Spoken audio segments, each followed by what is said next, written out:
रमज़ान से घबराना नहीं चाहिए। बिस्मिल्लाहिर्रहमानिर्रहीम। अस्सलाम वालेकुम। प्यारे दोस्तों, रमज़ान से घबराना नहीं चाहिए। लोग रमज़ान से बहुत डरते हैं। एक गांव में मौलवी साहब ने कहा कि रमज़ान आने वाला है, अब रोज़ा रखना पड़ेगा। वहाँ के देहाती ऐसे जाहिल थे कि पूछने लगे, रोज़ा में क्या होता है।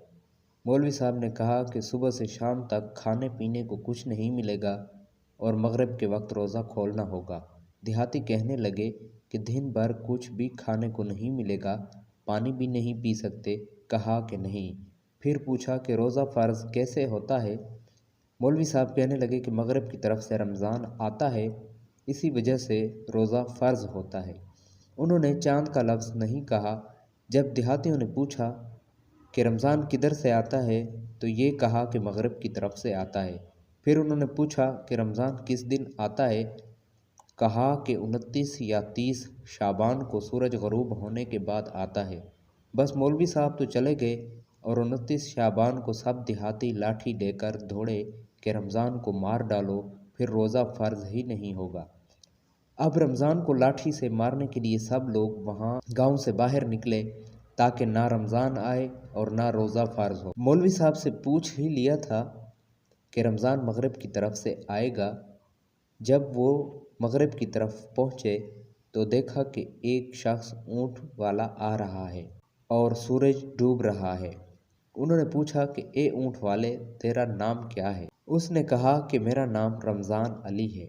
बस सब ने कहा कि यही रमज़ान है, यही रोज़ा फ़र्ज़ करेगा, तो उसकी खूब पिटाई की। अब वो जान बचा कर भागा कि पता नहीं ये मुझे क्यों मार रहे हैं। एक महीने के बाद मौलवी साहब फिर आए और वाज़ करने लगे और फरमाया कि भाइयों, तुम लोगों ने रोज़ा रखा। कहने लगे कि हमने तो रमज़ान को ही नहीं आने दिया, मार मार कर भगा दिया। प्यारे दोस्तों, तो रमज़ान डरने का महीना नहीं है, क्योंकि अल्लाह ताला ने रोज़ों की फ़र्ज़ियत को जिस तरह बयान फरमाया है, ये भी अल्लाह के अल्लाह होने की दलील है कि वो महज़ हाकिम नहीं है, अरहमुर राहिमीन भी है। जो हाकिम होता है वो तो मार्शाल्लाह की सी बात करेगा कि रोज़ा रखना पड़ेगा, ख़बरदार खाल खिंचवा दूँगा, भूसा भरवा दूँगा। लेकिन अल्लाह सुब्हाना व तआला ने कितने प्यार से अंदाज़ में फ़रमाया कि ए ईमान वालो, तुम पर रोज़े फ़र्ज़ कर दिए गए हैं जिस तरह तुमसे पहले लोगों पर फ़र्ज़ किए गए थे। यानी घबराना मत, ये कोई मुश्किल चीज़ नहीं है। अल्लामा आलूसी सरकार रहमतुल्लाह अलैह तफसीर रूहुल मानी में फ़रमाते हैं कि पिछले लोगों पर रोज़ा के फ़र्ज़ होने का तज़किरा करना अपने ग़ुलामों पर रोज़ा को आसान करने की तदबीर है कि रोज़ा कोई ऐसी मुश्किल चीज़ नहीं है कि सहर से लेकर ग़ुरूब तक खाली पेट रहने से कोई मर जाएगा। तुमसे पहले भी लोग रोज़ा से रहे हैं, रोज़ा भी रखा और ज़िंदा भी रहे। लिहाजा ए मेरे महबूब सल्लल्लाहु अलैहि वसल्लम की उम्मत, तुम परेशान ना होना। मुशक्क़त थोड़ी सी है, लेकिन इसका इनाम बहुत बड़ा है। जिसको दुनिया में बड़ा इनाम मिल जाए तो बड़ी से बड़ी मुशक्क़त उठाने को तैयार हो जाता है। मसलन जून का महीना है, गर्मी शदीद है, लो चल रही है और हुकूमत ने ऐलान कर दिया कि जो इस वक्त केमाड़ी तक पैदल जाएगा उसको पेट्रोल पंप का एक प्लाट मिलेगा जो 50 लाख का होगा और मुफ्त में मिलेगा।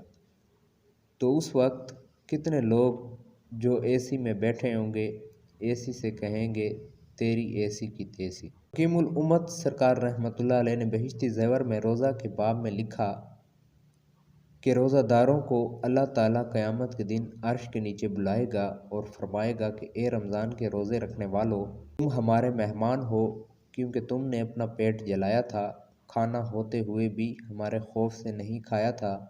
तुम हमारे अर्श के नीचे आओ, तुम्हारे लिए दस्तरखान बिछाया जाएगा। क़यामत के दिन जब और लोगों का हिसाब किताब हो रहा होगा और सूरज की गर्मी से खोपड़ी खोल रही होगी, तो रोज़ादारों के लिए अर्श के साए में दस्तरखान बिछेगा। जहाँ अर्श का साया होगा वहाँ हिसाब नहीं होगा, और जहाँ हिसाब होगा वहाँ साया नहीं होगा। लिहाजा अर्श का साया मिलना ये दलील है कि साए वाले सब जन्नत में जाएंगे, کیونکہ جہاں سایہ ہوگا وہاں حساب نہیں ہوگا، اور جہاں حساب ہوگا وہاں سایہ نہیں ہوگا۔ روزہ داروں کے لیے دو خوشخبریاں۔ ترمذی شریف کی روایت ہے کہ روزہ داروں کے لیے دو خوشیاں ہیں، ایک دنیا میں افطار کے وقت اور دوسری قیامت کے دن جب وہ اپنے رب سے ملاقات کریں گے۔ افطار میں روزہ دار کو اتنا مزہ آتا ہے کہ روزہ خور اس سے محروم ہوتا ہے۔ افطاری کے وقت روزہ دار اور غیر روزہ دار کے چہرے سے پہچان لو گے۔ اگر کسی نے روزہ نہیں رکھا لیکن پھر بھی کھا رہا ہے کہ یار دہی بڑا کون چھوڑے، تو اس کا چہرہ بتا دے گا کہ اس ظالم نے روزہ نہیں رکھا۔ روزہ دار کے چہرہ پر ایک نور ہوتا ہے، ایک چمک ہوتی ہے۔ اب ایک بات اور کہ افطاری کی دعوتوں کی وجہ سے جماعت کی نماز چھوڑنا جائز نہیں۔ کہیں افطار کی دعوت ہو جس کا نام افطار پارٹی ہے، وہاں سموسہ دہی بڑا وغیرہ کی ڈش اور فش ہوتی ہے، لہٰذا کبھی بھی افطاری کے لیے جماعت کی نماز مت چھوڑو۔ تھوڑی سی کھجور وغیرہ سے افطاری کر کے پانی پی لو، مسجد میں جماعت سے نماز پڑھ کے آؤ اور اطمینان سے کھاؤ۔ جلدی جلدی کھانے میں مزہ ہی نہیں آتا، لہٰذا دعوت دینے والے سے پہلے ہی طے کر لو کہ بھئی ہم جماعت سے نماز پڑھیں گے، پھر آپ کے افطار کا جتنا بھی سامان ہو ہم سمیٹنے میں کوتاہی کوئی نہیں کریں گے، تاکہ میزبان بھی خوش ہو جائے، ورنہ بیچارہ ڈرے گا کہ اتنی محنت سے پکوایا اور یہ سب جا رہے ہیں، اس لیے اس سے پہلے ہی بات کر لیں کہ ابھی جماعت سے نماز پڑھ کر آتے ہیں، پھر آ کے خوب کھائیں، چاہے عشائیہ نہ کھاؤ، افطار یہ ہی کھا لو۔ لیکن افطاری میں اتنا حوص سے اور حبق سے کھانا جس سے سجدے میں حلق سے کھانا نکلنے لگے جائز نہیں۔ خود تو سجدہ میں جاتے ہوئے کہہ رہے ہیں اللہ اکبر، اللہ بڑا ہے، ادھر دہی بڑا کہہ رہا ہے کہ میرا نام بھی دہی بڑا ہے، پہلے میں نکلوں گا، تو اتنا کھانے کی ضرورت کیا ہے؟ اتنا کھاؤ کہ تراویح پڑھ سکو، یہ نہیں کہ کھا کے نیند آ گئی اور عشاء اور تراویح غائب، یا کھٹی ڈکاریں آ رہی ہیں، چورن کھا رہے ہیں اور 7 اپ پی رہے ہیں۔ اتنا کھاؤ جتنی بھوک ہے، جو ہضم کر لو، معدے کو تکلیف دینا بھی حرام ہے۔ دوستو اپنا خیال رکھیے گا، ہمیں اپنی دعاؤں میں یاد رکھیے گا، جلد ملتے ہیں، اللہ نگہبان۔